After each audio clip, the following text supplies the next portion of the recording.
après avoir buzzé avec son petit Sherman, 152 vues. Peut-on faire plus grand que ça? La réponse est oui, les blagues de merde sont de retour car un nouvel représentant arrive. Accueillez, mesdames et messieurs, il n'y a que moi dans cette maison, un nouveau représentant, plus gros, plus puissant, mieux armé.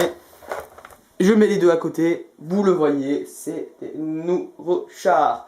Et oui, bonjour à tous les chiens.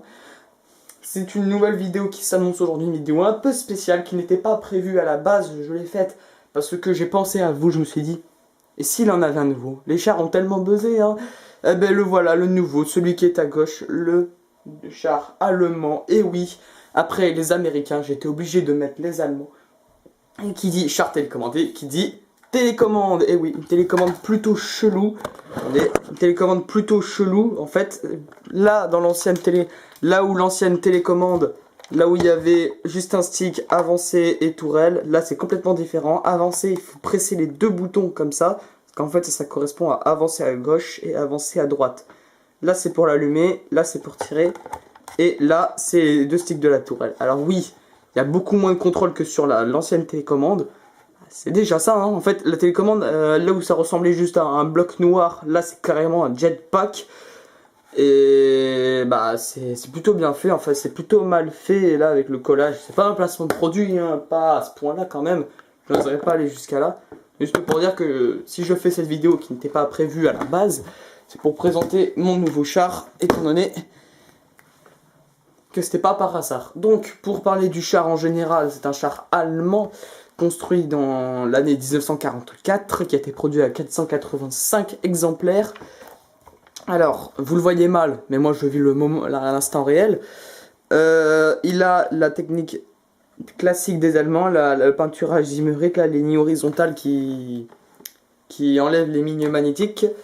Sinon on reconnaît le canon de 4 mm avec sa LED. Alors attendez, voilà. Donc le chef de char on reconnaît, sa mitrailleuse, les 4 points de vie et le récepteur et la LED qui s'allume. En fait c'est pas une LED, c'est plutôt les boules lumineuses qu'on met quand on est en soirée. Bon, je vais pas vous l'allumer parce que ça fait un bruit pas possible. Ça fait quand même plus de bruit que le Sherman, étant donné que lui vous l'avez eu dans 3 vidéos. C'est quand même déjà pas mal. Alors comparé au Sherman, il est quand même plus long. Hein, on peut le voir ici, hein, on voit carrément qu'il est beaucoup plus long. Certainement moins rapide, moins maniable. La tourelle tourne plus vite. Et là où le Sherman avait un capteur simplement minuscule, là il a un énorme capteur sur la tourelle.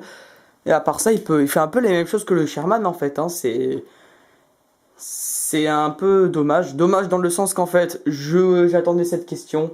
Est-ce qu'ils sont compatibles? Non, ils ne le sont pas. Tout simplement, ce n'est pas la même marque. SID et N-Long ne sont pas de la même marque. Mais tout de même, ça fait quand même c'est quand même un peu beau ces deux chars. Hein. Donc je ferai une vidéo sur les deux ou sur un si j'arrive à avoir un abonné d'ici là. Peut-être que je me fasse des amis.